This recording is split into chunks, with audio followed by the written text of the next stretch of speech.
Bilasanmi, futbol tarixidagi eng qimmat transfer qaysi? 5-o'rin Usman Dembele. Borussiyadan Barselonaga 1,25 million dollar. Barselona Neymarga tezkor o'rinbosar kerak edi va 20 yoshli fransuz uchun katta pul to'ladi.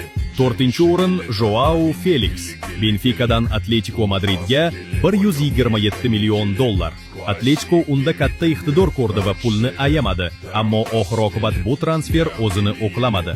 3-o'rin Filippe Coutinho. Liverpooldan Barselonaga 135 million dollar. Coutinho Liverpoolda juda kuchli o'yin ko'rsatgan. Shuning uchun Barselona uni olish uchun har qanday summani to'lashga tayyor edi. Lekin bu transfer ham omadsiz chiqdi.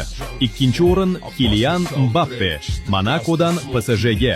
U paytda Mbappe dunyoning eng yosh va asosiy iqtidori hisoblanardi. PSG esa fransuz uchun kerakli miqdorda pul berishga tayyor edi. 1-o'rin Neymar. Barselonadan PSJga 222 million dollar.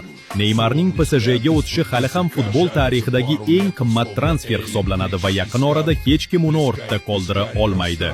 Seningcha kelajakda qaysi futbolchi Neymar rekordini yangilaydi?